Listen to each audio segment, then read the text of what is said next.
आज मी तुला एक अशी छोटीशी गोष्ट सांगणार आहे. ही फक्त गोष्ट नाही. जर तू ती नीट ऐकलीस तर कदाचित तुला समजेल की तू आयुष्यात इतका त्रास करून घेतोस.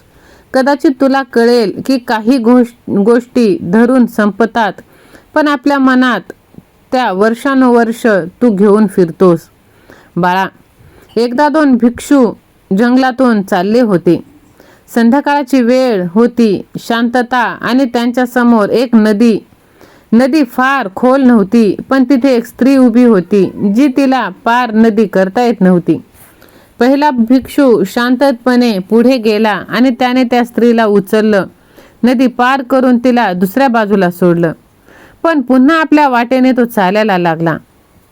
दुसरा भिक्षू पूर्ण रस्ताभर शांत नव्हता. त्याच्या चेहऱ्यावर राग होता, मनात अस्वस्थता होती, आणि त्याला सारखं पहिल्या भिक्षुकचा राग येत होता.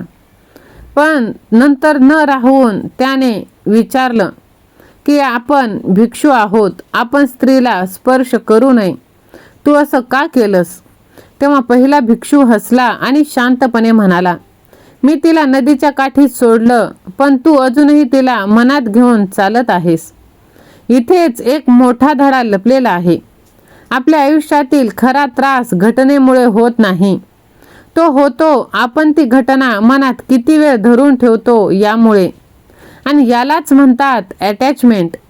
आणि याच विषयावर एक खूप वेगळं आणि विचार लावणारं आजचा हा व्हिडिओ आहे.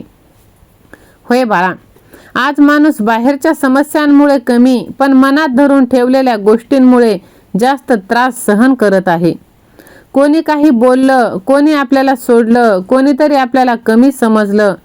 घटना कधीची संपलेली असते, पण आपण ती मनात पुन्हा पुन्हा जगत राहतो. आणि म्हणूनच आपण गोष्टींना, लोकांना, परिणामांना सोडलं तर कदाचित आपलं मन हलकं होईल. आपण जास्त शांत राहू आणि पहिल्यांदाच स्वातंत्र्य अनुभव आपल्याला मिळेल. म्हणून आज आपण ह्या व्हिडिओमध्ये अशाच गोष्टी पाहणार आहोत. आता थोडा विचार करा, त्या भिक्षूच्या गोष्टीत खरं काय घडलं होतं? घटना खूप छोटी होती. एका स्त्रीला नदी पार करायला मदत केली आणि गोष्ट तिथेच संपली. पण दुसऱ्या भिक्षूच्या मनात ती गोष्ट संपली नव्हती. तो अजूनही त्या घटनेला पकडून बसला होता.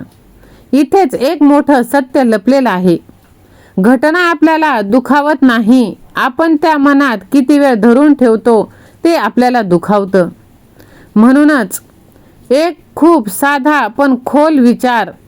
माणूस बाहेरच्या परिस्थितीमुळे कमी त्रास सहन करतो, पण मनात अडकलेल्या विचारांमुळे जास्त त्रास सहन करतो. आपल्या आयुष्यातही असंच होतं. कोणी एकदा आपल्याला वाईट बोललं, घटना तिथेच संपते. पण आपण काय करतो? आपण ती गोष्ट मनात पुन्हा पुन्हा आठवतो. रात्री झोपताना, एकटं बसताना, कधी कधी तर वर्षानुवर्ष. म्हणजे काय झालं? त्या व्यक्तींना आपल्याला एकदा दुखावलं आणि आपण स्वतःलाच 100 वेळा दुखावत राहिलो. म्हणूनच भूतकाळाला मनात जिवंत ठेवण्याची सवय ही सोडून द्यायला हवी. आता पहा, भरपूर अशा काही गोष्टी असतात त्या आपल्या आयुष्यात घडतात, पण त्या जागच्या जागी सोडून द्यायला पाहिजे. निसर्गाकडे बघा. झाडांवरची पानं गळतात, पाऊस येतो आणि जातो, नदी वाहते, ती कधीही पाण्याला पकडून ठेवत नाही. निसर्गाचा एक नियम आहे, जे आलं ते जाईल. पण माणूस काय करतो? तो प्रत्येक गोष्ट पकडून ठेवायचा प्रयत्न करतो. लोक, भावना, अपेक्षा, अगदी भूतकाळ, यामुळे काय होतं? आपलं मन एक स्टोर रूम बनतं, जिथे जुन्या आठवणी, राग, दुःख आणि पश्चाताप साठत जातो. आणि मग एक दिवस आपल्यालाच वाटायला लागतं, माझं मन इतकं भारी का वाटतंय? कारण आपण खूप काही सोडायला तयारीच केलेली नसते. म्हणूनच आहे ती घटना सोडून द्यायला शिका. लोकांना सोडणं, परिणामांना सोडणं. कारण ज्याला सोडता येतं त्यालाच खरं आयुष्य जगता येतं. आणि कदाचित म्हणून त्या भिक्षूनच शेवटी जे वाक्य सांगितलं ते संपूर्ण कहाणीचं रूपच बदलून टाकतं. मी तिला नदीच्या काठी सोडलं, पण तू अजूनही तिला मनात घेऊन चालत आहेस. म्हणूनच जागच्या जागी गोष्टी सोडून द्यायला शिका. कितीही काही झालं तरी आपलं आयुष्य हे महत्त्वाचं आहे. लोकांपासून दूर राहणं, भावना नसलेला माणूस होणं किंवा जगापासून वेगळं होणं म्हणजे हे काही योग्य नाही. पण लोकांपासून दूर नाही तर स्वतःला त्यांच्या प्रभावातून मुक्त करणं हे महत्त्वाचं आहे. तुम्ही प्रेम करू नका याचा अर्थ असा आहे की तुम्ही प्रेम करा पण स्वतःला हरवू नका. तुम्ही काम करा पण परिणामावर तुमचा हॅपीनेस ठेवू नका. तुम्ही लोकांसोबत राहा पण तुमचं मन त्यांच्या हातात देऊ नका. समजा दोन मित्र आहेत.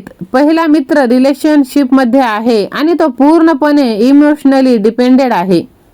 त्याचा पार्टनर खुश असेल तर तो खुश, तो नाराज असेल तर याचाही मूड ऑफ असणार. त्याचं हॅपीनेस त्याच्या हातात नाही, ते दुसऱ्याच्या हातात आहे. आणि दुसरा मित्र रिलेशनशिपमध्ये आहे.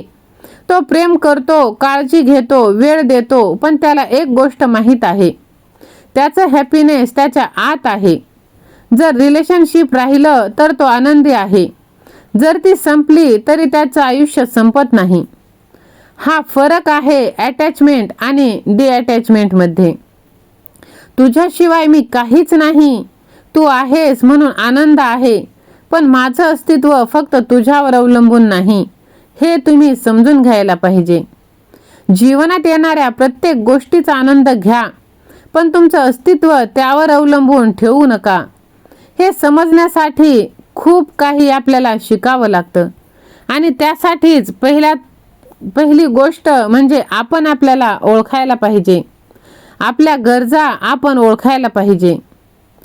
कधीही बघा, येणारा दिवस तो जाणारच. झाडाकडे त्यांच्या पानांना कधीही झाड पकडून ठेवत नाही. शरद ऋतूत येतो, हवा बदलते, पान शांतपणे खाली पडायला लागतात. झाड त्यांना थांबवत नाही. ते म्हणत नाही हे पान माझे आहे आणि मी त्यांना जाऊ देणार नाही. कारण निसर्गाला एक गोष्ट माहीत आहे, जुने पान गळाले नाही तर नवीन कधीच उगवणार नाही.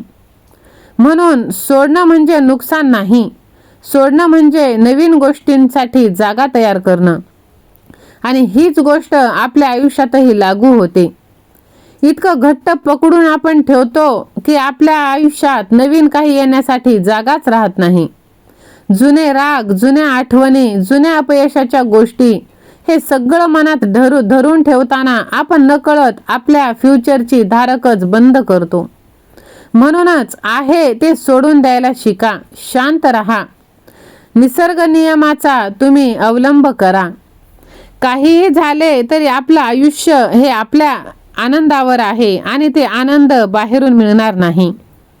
आजचा व्हिडिओ आवडला असेल तर व्हिडिओला लाईक, शेअर, सबस्क्राईब करा आणि कमेंट बॉक्समध्ये श्री स्वामी समर्थ असे तुम्ही टाईप करा. हा व्हिडिओ तुम्ही जास्तीत जास्त लोकांना शेअर करा. श्री स्वामी समर्थ. जय जय स्वामी समर्थ. धन्यवाद.